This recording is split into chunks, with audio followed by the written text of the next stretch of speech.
जय हिंद भाइयों, मैं हवलदार अतुल सिंह आज आप लोगों के सामने एक ऐसा टॉपिक लेकर के आ रहा हूं जिस टॉपिक को चाहे कितना भी छोटा लेवल क्यों ना हो, चाहे कितनी भी बड़ी लेवल की पढ़ाई क्यों ना हो, उसमें हर बार कॉम्पिटिटिव एग्जामिनेशन में पूछे जाते हैं प्लासी का युद्ध और बक्सर का युद्ध। वेरी इंपॉर्टेंट चैप्टर उन युवाओं के लिए जो अग्निवीर की तैयारी कर रहे हैं या अपने फाउंडेशन को अच्छा कर रहे हैं। मैं तोपची अग्निवीर गाजीपुर से आप लोगों के सामने हवलदार अतुल एक बार फिर से आपके सामने आ रहा है। क्लास का नाम है प्लासी प्लस बक्सर का युद्ध। हम थियोरी को समझने की कोशिश करेंगे कि आखिर ये युद्ध क्यों लड़ा गया, कैसे लड़ा गया, कब लड़ा गया और कौन कौन से लोग थे जिन्होंने इस युद्ध का परिणाम दिया था। आखिर अब हम बात करते हैं, सबसे पहले हम बंगाल की बात करते हैं। लीजिए, हमारे सामने एक बंगाल है, लेकिन बंगाल आज का बंगाल नहीं है। जैसे आज हमारे पास पश्चिम बंगाल है, वो पूरा जो बांग्लादेश वगैरह होता था, उड़ीसा होता था, बिहार होता था, इन सब चीजों को मिला करके इसका नाम क्या था? तो इसका नाम बंगाल था। ओके बेटा, अगर ये बंगाल था तो बंगाल उस जमाने में खेती के मामले में समृद्ध था, कच्चे माल उत्पादन के लिए समृद्ध था। इसके बाद में वहां जो सुंदरबन डेल्टा पाया जाता था वो भी क्या था? खेती वगैरह के लिए, उपज के लिए क्या था? समृद्ध था। जब ये चीजें समृद्ध थी तो अंग्रेजों ने सबसे पहले जो अपना गढ़ बनाया, हालांकि जब हम पढ़ाते हैं यूरोपीय कंपनियों का आगमन, उससे मतलब अभी यहाँ पे नहीं है। यहाँ पे केवल मतलब है बंगाल से, और बंगाल से मतलब ये है कि ये बंगाल जो है अपने जमाने का सबसे धनी, और मेरे तरफ से आज भी, पहले भी, आज से 200-300 साल पहले भी एक धेनु गाय हुआ करता था, उससे जितना जो मांगो वो मिलता था। इसलिए हमारे समय में या हमारे पूर्वजों के समय में बंगाल अपने में बहुत ज्यादा समृद्ध हुआ करता था। तो अब हम बात करते हैं कि बंगाल, आखिर बंगाल का कारण क्या है? 1717 ईस्वी में कुछ कहानी ऐसी बनती है कि फर्रुखसियर नाम के एक मुगल बादशाह होते हैं, जिनको हम उत्तर मुगल में पढ़ते हैं। वो क्या करते हैं कि उनको एक तरह ऐसी बीमारी होती है, कुछ इतिहासकार बोलते हैं कि उनको ऐसा फोड़ा हो जाता है कि उनके मुगल दरबार में जितने नीम हकीम हैं वो ठीक नहीं कर पाते। नीम हकीम जब वो ठीक नहीं कर पाते हैं तो ये क्या करेंगे कि इन्होंने क्या करना है? नीम हकीम जब ठीक नहीं कर पाए तो ये ईस्ट इंडिया कंपनी का एक डॉक्टर है, और वो डॉक्टर आता है और ठीक कर देता है।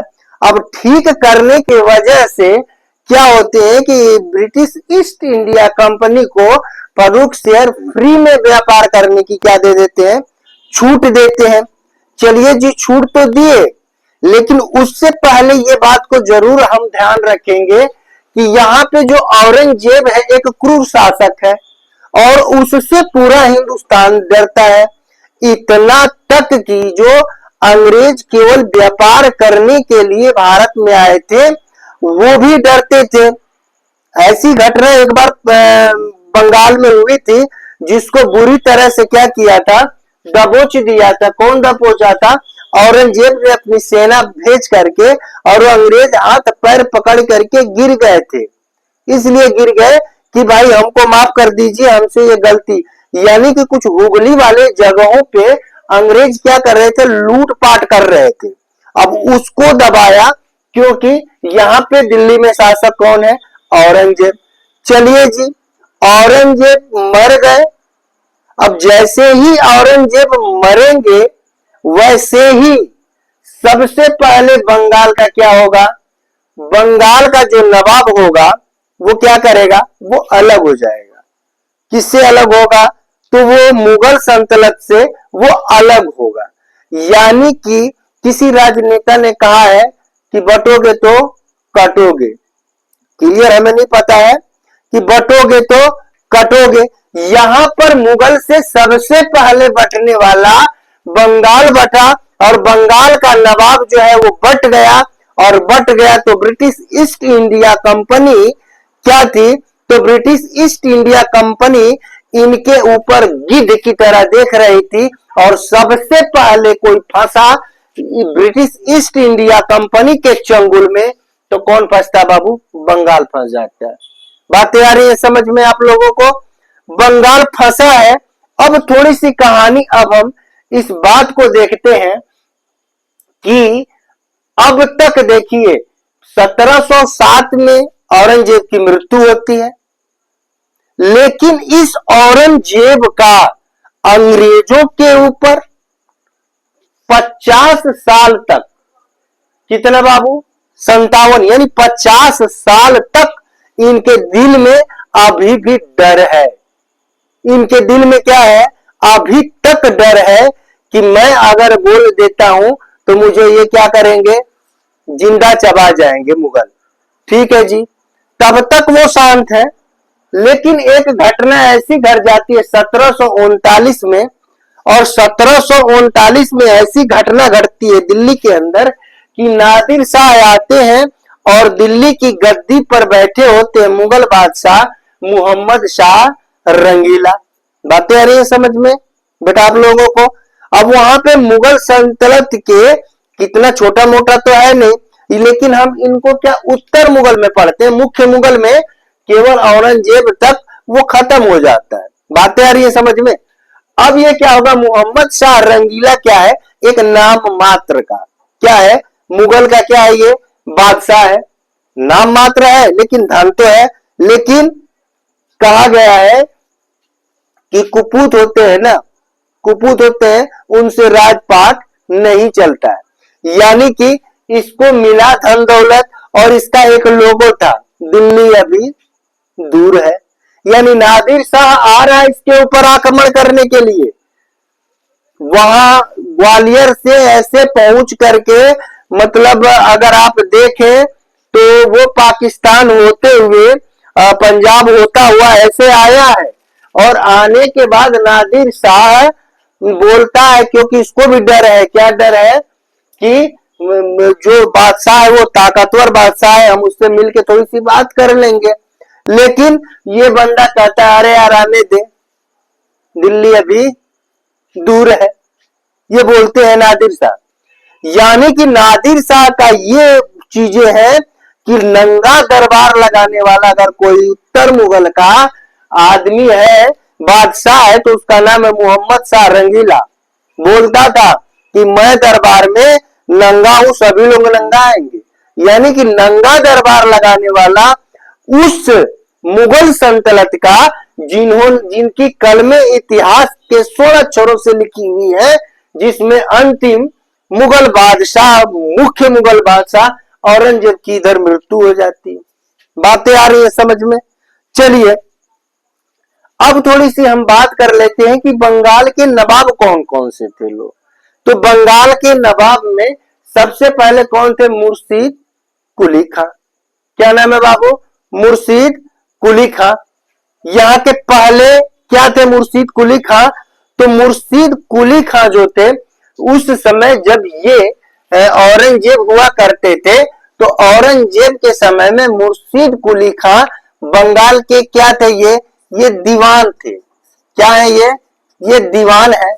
लेकिन जैसे ही ये मर जाएगा, कौन, औरंगजेब, ये दीवान मीन्स जानते हैं क्या होता है, दीवान मीन्स होता है कि आप अपने इलाके का टैक्स इकट्ठा करेंगे, और टैक्स इकट्ठा करके किसको देंगे, दिल्ली के मुगल बादशाह को आप टैक्स को देंगे। लेकिन यहाँ पे क्या होता है कि देखिए दीवान ये रहता है, और तुरंत बदली हो जाता है कि इसमें ये सूबेदार में। सूबेदार मीन्स क्या होता है, सूबेदार मीन्स होता है कि उस इलाके का, यानी कि अंग्रेजों के जमाने में, और जो सबसे बड़ा रैंक होता था सैन्य रैंक, उसको सूबेदार बोलते थे। अंग्रेजों के जमाने में सबसे बड़ा रैंक सूबेदार था, और आज भी सिपाही के नजरों में सेना में सबसे बड़ा रैंक सूबेदार है। तो देखिए यहाँ पे क्या होगा कि यहाँ पर सूबेदार बन जाएगा, यानी कि टैक्स भी मैं ही लूंगा और राज भी मैं ही चलाऊंगा। चलिए जी, कोई बात नहीं, ये बंदा अपना जीवन काट लिया। मुर्शिद कुली खां क्या करेंगे? अपना जीवन काटेंगे, लेकिन ये क्या करेंगे? तुरंत एक जगह पश्चिम बंगाल में नदिया डिस्ट्रिक्ट के अंदर है, उसको बोलते हैं मुर्शिदाबाद। और मुर्शिदाबाद क्या है? कमिश्नरी है बिहार की, अरे पश्चिम बंगाल की। यहाँ पे एडमिनिस्ट्रेशन का काम किया जाता है। कहाँ पे? मुर्शिदाबाद आज भी क्या है? ये नदिया है, नदिया डिस्ट्रिक्ट है और इस नदिया डिस्ट्रिक्ट में मुर्शिदाबाद क्या है? कमिश्नरी है, यानी प्रशासनिक एडमिनिस्ट्रेशन का काम, प्रशासनिक काम आज भी वहां का मुर्शिदाबाद है। और ये मुर्शिदाबाद हुगली नदी के किनारे है। बातें आ रही है समझ में? चलिए, अगर यहां तक ये बातें समझ में आ गई हैं, तो इन्होंने क्या किया? मुर्शिदाबाद इन्होंने क्या किया? अपनी राजधानी बताया। जैसा नाम और वैसा ही इनका क्या है? काम है। जैसा नाम उन्होंने राजधानी, हालांकि पहले इसका दूसरा नाम था, मुर्शिदाबाद अब हुआ है या पहले हुआ था, लेकिन इससे पहले कुछ और नाम था, मुझे याद नहीं आ रहा। तो ये क्या हो जाएगा? ये मुर्शिदाबाद, इनकी राजधानी कौन बनाएगा? मुर्शिदाबाद। चलिए जी, अब मुर्शिदाबाद ये मुर्शिद कुली खां की बाई चांस कोई वंश नहीं हुआ। इसकी भी क्या थी? लड़की थी। और इस लड़की का जो दामाद है उसको ये क्या करेगा? बंगाल का मुर्शिद कुली खां क्या करेगा? उस दामाद को बंगाल का नवाब घोषित करेगा। लेकिन नवाब भी ऐसे ही है, ससुर का पैसा मिला है, जाने दे, पीने दे, खाने दे, ऐश करने दे। लेकिन उसी के साथ में एक बंदा है जो काफी ओजस्वी है, और वो बंदा का नाम है अली वर्दी खां, जो उसका सेना नायक है। और बाद में ये क्या बनेगा? कौन बनेगा बाबू? तो ये बंगाल का ये दूसरा कौन बनेगा? ये दूसरा नवाब बन जाएगा। क्या नाम है इसका? अली वर्दी खां। क्लियर है यहाँ पे? तो जो अली वर्दी खां है, तो गलती से अली वर्दी खां के भी बोला गया है ना कि जैसे आप किसी निपुत्री का धन ले लेते हैं तो आपको फलता नहीं है, वैसे इसमें भी चल रहा है। ये कहावत सही है, चाहे जो भी है। फिर यहाँ पर देखेंगे आप, तो यहाँ पे क्या करेंगे कि अली वर्दी खां की 3 लड़कियां होंगी, 1 लड़की, 2 लड़की और 3 लड़की। अब तीनों लड़कियों में से जो सबसे छोटा है, छोटी लड़की है, उसका जो लड़का है वो काफी ओजस्वी है, काफी उसकी कमांडिंग पावर टाइट है, प्रशासनिक चीजें अच्छी है, लड़ाक बंदा है। क्या करेगा अली वर्दी खां? अली वर्दी खां अपने छोटी लड़की के लड़के को, समझ रहे, या तो अपने दामाद के लड़के को या छोटी लड़की के लड़के को क्या बना देगा? ये वहां का बंगाल का क्या बना देगा? नवाब बनाएगा। और उस नवाब का नाम होगा, तीसरा अगर कोई होगा तो वो ये नवाब है सिराजू दौला। बातें आ रही है समझ में? बेटा आपको आ रही है समझ में? तो ये क्या होगा? ये सिराजू दौला। बातें आ गई समझ में? चलिए, अब सिराजू दौला क्या है कि बहुत अच्छा लड़ाक है, सब कुछ इसको है, और ये जो भी सामने आता है तकरीबन जितने इसके सामने लड़ा के आए सबको इसने फेल कर दिया। लेकिन कहानी क्या बन गई कि सबसे बड़ी कमजोरी बढ़ के घर का जो बड़ा लोग है वो कमजोरी कर देते हैं, तो उसमें मजा कोई दूसरा ही उठा के ले जाता है। बातें समझ रहे? तो हमेशा ही गलती बड़ा करता है और फायदा गांव वाले और समाज वाले उठा के ले जाते हैं। बड़ा गलती मतलब क्या? मोहम्मद शाह रंगीला ने कर गया यहाँ पे गलती। अब इस गलती का भुगतान कौन भोगेगा? तो केवल बंगाल ही नहीं भोगेगा, ये पूरा भारत भोगेगा। तकरीबन 100 साल तक ब्रिटिश ईस्ट इंडिया कंपनी के अधीन रहेगा, अंग्रेजों के गुलाम रहेगा।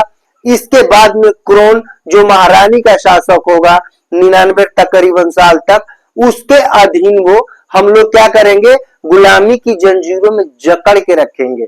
यहां थोड़ी सी कहानी को सुन लीजिए। सिराजुद्दौला है, इसके बाद में क्या होता है कि उसी समय हम पहले भी बता चुके हैं कि जो यूरोपीय कंपनियां आई थी तो सब कंपनियों में स्थापित कौन हुई थी, ब्रिटिश ईस्ट इंडिया कंपनी। लेकिन इसका टक्कर किसके था, फ्रांस ईस्ट इंडिया कंपनी के साथ में। बातें आ रही है समझ में। ये देखिए, जब फ्रांस ईस्ट इंडिया कंपनी, यानी ये देखिए सप्तवर्षीय युद्ध क्या है, 1756 चल रहा है, 56 का ये समय है और ये युद्ध का समय है 57, यानी 1 साल का अंतर है, केवल 1 साल का। बात को समझिए, 56 से लेकर 73 तक का जो समय है, ये आपस में लड़ रहे हैं, केवल इंडिया में ही नहीं लड़ रहे, केवल ये इंडिया में नहीं लड़ रहे, यूरोपीय देशों में भी इनकी क्या है, लगातार टक्कर हो रही है, लगातार लड़ाई हो रही है। किसकी किसकी हो रही है, तो ब्रिटिश ईस्ट इंडिया कंपनी और फ्रांस की। फ्रांस कहता है ब्रिटिश ईस्ट इंडिया कंपनी को कि तुम यहां से चले जाओ, समझ में आया, व्यापार करेंगे इंडिया में तो हम करेंगे। गांव में कहावत है, गरीब की औरत है ना, जिसका दिल करे वही भाभी कर ले। बात आ रही समझ में, गरीब की औरत है, जिसका दिल करे उसको भाभी कर ले। इंडिया की दशा वही थी, वही इंडिया की दशा थी इससे पहले। बातें समझ में आ रही बेटा, क्योंकि हमारे पास में प्रशासनिक शक्तियां थी ही नहीं, केवल हम माला जपने वाले थे। बातें समझ में आ रही हैं, प्रोपेगेंडा में जीने वाले थे। लेकिन खुदा का शुक्र है कि वो अंग्रेज आ करके हमको लड़ना तो सिखा दिए, नहीं तो हम कुछ नहीं करते, हाथ पे हाथ धरे रहते और पूरी जिंदगी गुलामियों के जंजीरों में जकड़े रहते। बातें आ गई समझ में। चलिए जी, अब यहां पे क्या होगा, हमने बताया था कि इनकी व्यापारी कोठियां बन गई थी, किसी की सूरत में, किसी की मद्रास में, तो और किसी की कलकत्ता में। तो जो कलकत्ता वाला जगह है, कलकत्ता में फोर्ट विलियम है, आज भी बहुत मशहूर है, बार बार सवाल पूछा जाता है कि फोर्ट विलियम कहां पे है, तो क्या बताएंगे, कलकत्ता में। कहां पे है वो, कलकत्ता में। और कलकत्ता में फोर्ट विलियम देखने लायक है, जब आप लोगों को मौका लगे तो जा करके आप लोग उसको देखिए, ठीक है। जब हम फोर्ट विलियम गए, वो उस समय फोर्ट विलियम में क्या था, वो घेराबंदी कर रहे थे, किलाबंदी में समझते हो क्या होता है, किला मतलब मान लीजिए कि मेरी ये कोठी है, ये मेरी कोठी है, और मान लो ये मेरा, 1 मिनट के लिए सोचो कि मेरा ये घर है, मैंने ये घर बना दिया। बातें आ रही है समझ में। ये दरवाजा है, मान लीजिए ये पूरा द्वार वार है, जो भी कुछ है, समझ रहे।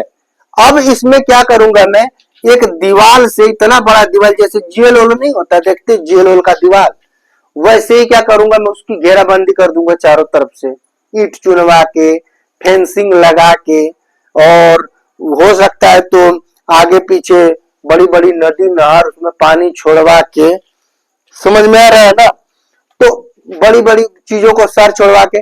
तो वैसा ही ये क्या कर रहे हैं कि बंगाल के फोर्ट विलियम को क्या कर रहे हैं, ये लोग घेर रहे हैं। और जैसे वो घेर रहे हैं तो भाई मीर कासिम जाते हैं।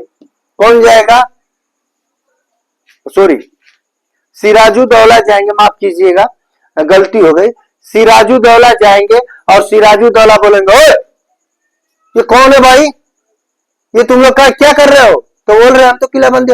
अरे भाई तुम यहाँ पे किराए के आए हो, टट्टू हो, तुम यहां से निकलो। अंग्रेज क्यों माने भाई, वो तो देख चुके हैं मोहम्मद शाह रंगीला को, वो क्यों माने, वो नहीं मान रहे। कोई बात नहीं जी। कब का समय है, जून 56 का, जून 1756 में मना करता है और अंग्रेज नहीं मानते। क्या करेंगे, अंग्रेज नहीं मानेंगे। इनको खूब कूटेगा कूचेगा और एक रूम होगा, उस रूम में इनको बंद कर देगा और क्या करेगा, फोर्ट विलियम को छीन लेगा। फोर्ट विलियम को कौन छीनेगा? मीर अरे सिराजू दौला। समझ में आ गया? अब सिराजू दौला छीन तो लिया, लेकिन 6 महीना भी नहीं बीता, ठीक है, 6 महीना भी नहीं बीतता है, जनवरी 1757 में क्लाइव क्या कर लेगा, फोर्ट विलियम को अपने कब्जे में ले लेगा। क्लाइव के बारे में जानती हो? क्लाइव जो है बंगाल का प्रथम गवर्नर है, वहीं से गवर्नर जनरल, समझ में आ गया, बंगाल का गवर्नर जनरल, इसके बाद में भारत का गवर्नर जनरल, वायसराय वहीं से शुरू होता है। बातें आ रही समझ में? चलिए जी, इसमें जो क्लाइव होंगे, ये क्लाइव क्या करेंगे, 1757 में जनवरी के समय में उसको क्या करेंगे, दोबारा छीन लेंगे। और जब छीन लेंगे, देख लो हिम्मत, क्लाइव कहां रहता है, ये मद्रास प्रेसिडेंसी में है और इसको बुलाया गया है क्योंकि जो क्लाइव है छोटा मोटा आदमी नहीं है, दिमाग का क्या बहुत ही तेज आदमी है क्लाइव। बातें आ रही समझ में? अब क्लाइव क्या करेंगे, रॉबर्ट क्लाइव इनका नाम है, और रॉबर्ट क्लाइव क्या करेंगे कि इसको दोबारा 6 महीना भी नहीं जाता है और फोर्ट विलियम को अपने हाथ में कब्जे में कर लेते हैं। जैसे कब्जे में कर लेंगे, इधर क्या करेगा सिराजुद्दौला, अब ना मन बसा, अब तुम लोग नहीं मानोगे, अब बगैर युद्ध किए बगैर तुम मान नहीं सकते हो। इनको क्या कहता है, इनको बुलाता है, कहां पे बुलाएगा, चलो फिर अब हम प्लासी में चलते हैं। इधर से ये बुलाता है और बुलाने के बाद में इसी समय एक हालवेल नामक अंग्रेज है, वो एक प्रोपेगेंडा फैला देता है कि 18x14 के रूम में 300 अंग्रेजों को सिराजुद्दौला ने बंद किया और बंद करने के बाद में क्या किया, बंद करने के वजह से उसमें घुट घुट करके 70 अंग्रेज मर गए। अब ये बताइए कि ये छोटा सा एक रूम है 12x18 का, क्या इसमें 300 आदमी आ जाएंगे क्या? 100 आदमी नहीं आएंगे। लेकिन विश्व स्तर पे बातें चली गई, इसी वजह से इसको दूसरी बार क्या बनाया गया, तीसरा ये गवर्नर इसको बना दिया गया, इसी प्रोपेगेंडा के वजह से बंगाल का। आ गई बातें समझ में? चलिए, इनको बुलाया जाएगा। लड़ाई में कौन होगा बाबू, सिराजुद्दौला होंगे, एक पक्ष में क्या होंगे, सिराजुद्दौला, और ये मीर जाफर होंगे। मीर जाफर सिराजुद्दौला का वो शख्स है, वो इसका यार का तारा ये बंदा मीर जाफर है कि मीर जाफर अकेले अकेले लड़ाइयों का रुख मोड़ देने वाला इसका नायक है। किसका नायक है ये, सिराजुद्दौला का। लेकिन क्लाइव के पास में बहुत बड़ा दिमाग है। क्या भाई, क्लाइव कोई छोटा मोटा नहीं, अंग्रेज कहते थे कि जन्नत से उतरा हुआ नूर और हूर है। बातें आ गई समझ में? जिसने अंग्रेजों को भारत में बैठा दिया, जिसको हम क्या बोलते हैं, क्लाइव कहते हैं, रॉबर्ट क्लाइव। बातें आ गई जी समझ में? आ गई बातें समझ में? चलिए जी, अब यहां से क्या होगा, मीर जाफर को फंसा लेगा क्लाइव। क्लाइव इस कहते हैं कुछ कि 20,000 का गिफ्ट। अब बताइए कि समय 1757, 20,000 का गिफ्ट लेकर के जाता है। कहीं कहीं पे तो बोलते हैं कि 30-40 हजार का लेके गया था। अब जो हम पढ़ते हैं, जो जानते हैं, 20,000 का गिफ्ट लेकर के गया और रॉबर्ट क्लाइव को कहा,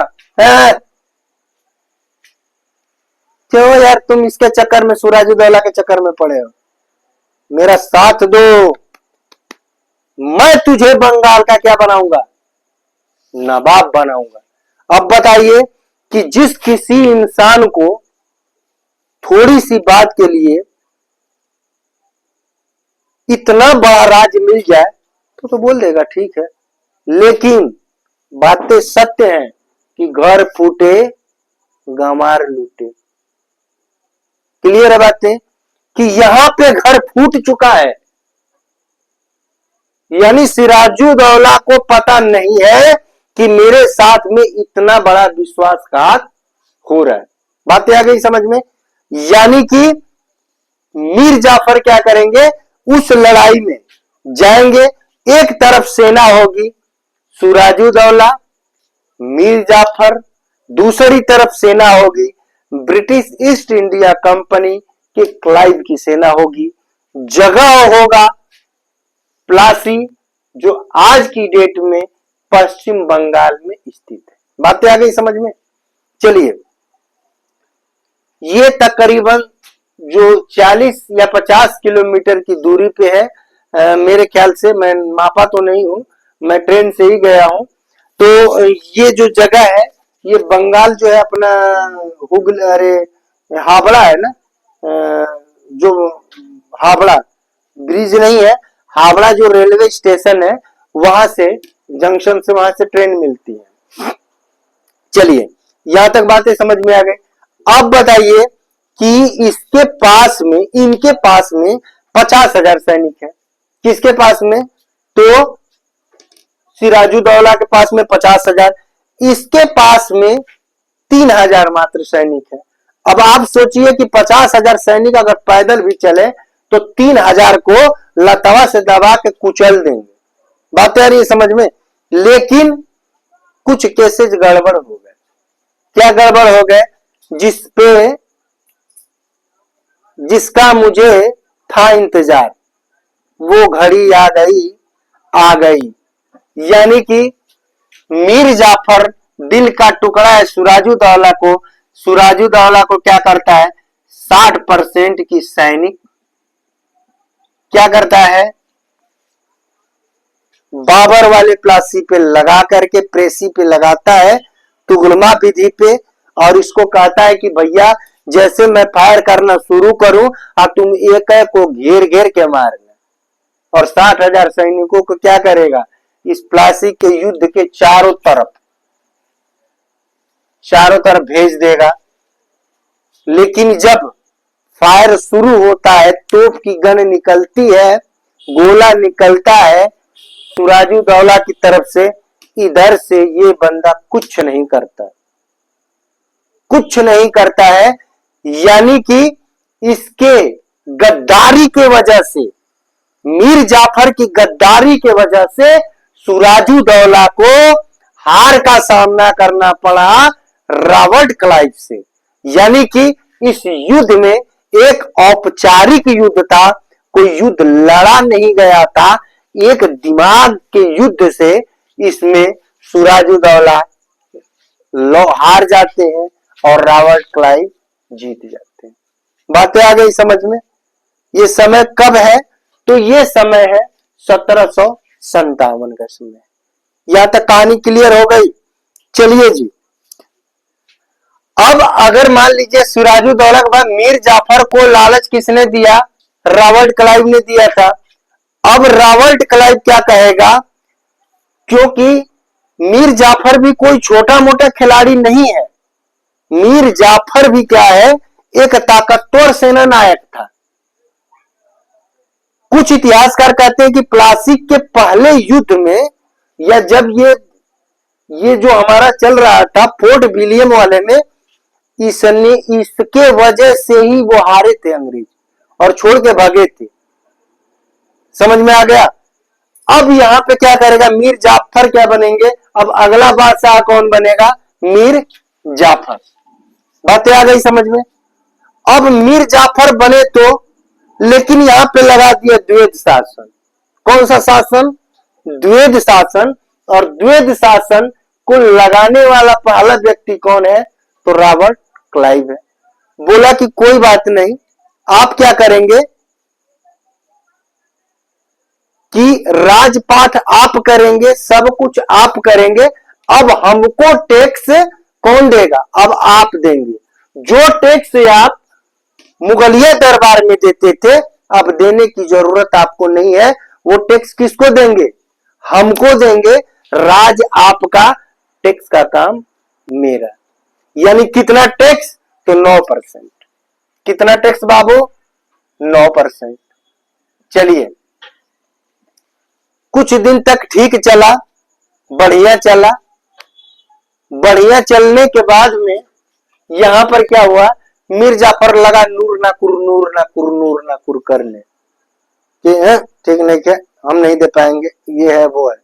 जब ये नूर ना कर करने लगा तो इसको बोला, कौन बोला? क्लाइव बोला कि ऐसा कर बबुआ कि तू क्या करो कि तुम ये 15,000 का पेंशन ले लो और चुपचाप गद्दी को क्या करो, छोड़ दो।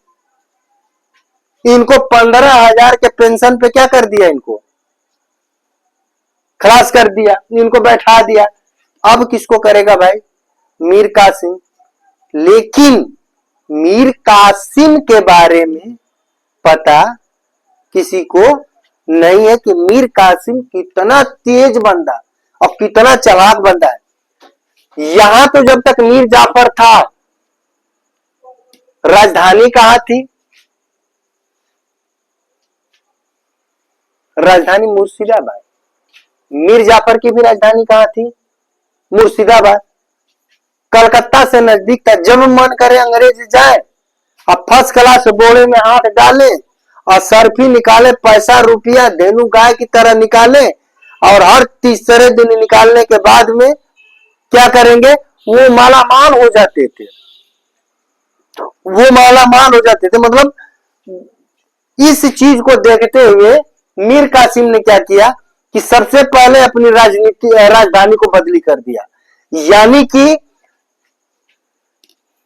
मुर्शिदाबाद से मुंगेर राजधानी कौन नवाब था बंगाल का जिसने अलग किया था? इसका नाम क्या है?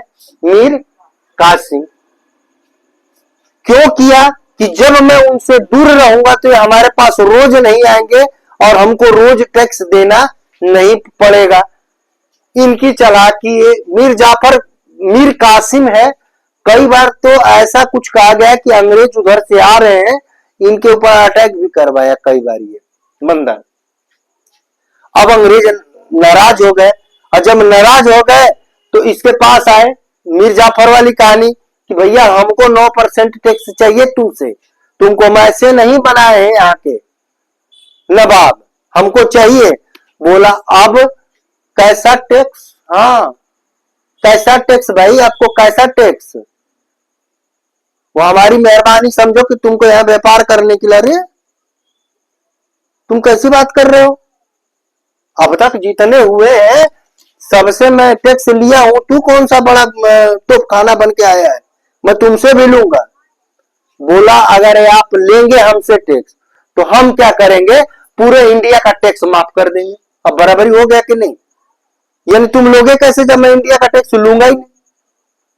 और नहीं तो 9% टैक्स आपको दे रहा हूं, तो 9% टैक्स केवल मैं लूंगा। बातें यानी कि दोनों तरफ क्या हो जाएंगी, बराबर। यानी मैं आपको दे तो रहा हूं लेकिन मैं इनका इंडिया वालों को फ्री कर दूंगा। बातें आ गई समझ में? इसके बाद में अंग्रेज क्या हुए, ये तेज है, ये कहां पहुंचता है, बोला हाँ खून मुंह लग चुका है, शेर का मुंह क्या लग चुका है, खून लग चुका है। ये मानने को तैयार नहीं अंग्रेज। ये कहता है ठीक है, अब ये तरतोनी का नाम मनबसा। ये पहुंचेगा कहां पहुंचेगा भाई, ये पहुंचेगा। मीर कासिम खुद कहां का है, बंगाल का नवाब है। सुजाउद्दौला कहां का है, अवध वाला है अपना। तो आप लोग जहां रहते हो अवध, लखनऊ वाला इलाका, क्लियर है। इसके बाद में शाह आलम द्वितीय कहां का है भाई, दिल्ली का बादशाह है। और ये तीनों को संधि करता है, तीनों को मिलाता है और कहता है कि अब आओ बक्सर में। कहां आ जाओ, नजदीक है आपके, बक्सर में आ जाओ। अब बक्सर में हम तुमको दिखाएंगे कि तुमने औपचारिक युद्ध प्लासी का लड़ तो लिया था, लेकिन अब तुम्हारा पाला पड़ा है हमसे, और अब देखते हैं कि तुम क्यों नहीं छोड़ के जाते हो। तुम्हारा समय खत्म हो चुका है। लेकिन इस बात को बाकी लोग नहीं जानते हैं। ये घोड़े से लड़ाई करने वाले हाथी से, ये तलवार से, लेकिन सप्तवर्षीय युद्ध में अंग्रेज अपने में लड़ाई टेक्नोलॉजी से कर रहे थे, टेक्नोलॉजी से कर रहे थे। तो आज भी सेना को टेक्नोलॉजी बहुत जरूरी है, सेना भी युवा जरूरी है ताकि हमारा देश को बचा सके। तो जो लोग कर रहे हैं वो सही कर रहे हैं, जो लोग सोच रहे हैं वो भी गलत नहीं सोच रहे, वो भी सही सोच रहे हैं। जितने लोग इस हिंदुस्तान के लोग हैं सबके विचार अलग अलग हैं। मैं सबको नमन और नमस्कार करता हूं। चलिए जी, आइए बात को देखते हैं। यहाँ पे मीर कासिम कहाँ के होंगे? बंगाल के नवाब। अवध के नवाब कौन होंगे? शुजाउद्दौला। मुगल बादशाह कौन होंगे? शाह आलम द्वितीय। और बक्सर में लेकर के सेना तैयार अंग्रेज की तरफ से, ब्रिटिश ईस्ट इंडिया कंपनी की तरफ से कौन होगा? तो हेक्टर मुनरो होगा। यानी नेतृत्व कौन करेगा? Hector Munro. और हेक्टर मुनरो ऐसा नेतृत्व करेगा कि यहां पे वास्तविक लड़ाई हो जाती है और इस वास्तविक लड़ाई में अंग्रेज जीत जाते हैं और इनको हार का मुंह देखना पड़ता है। और इस युद्ध, बक्सर के युद्ध से पता चल गया कि अब केवल सिक्का चलेगा पूर्ण रूप से, तो वो चलेगा ब्रिटिश ईस्ट इंडिया कंपनी का। और अब राज करेगी अगर भारत के अंदर कोई, तो वो कौन करेगा बाबू? British East India Company. बातें आ गई समझ में? चलिए, जब इसका नेतृत्व कौन कर रहे हैं बाबू? Hector Munro.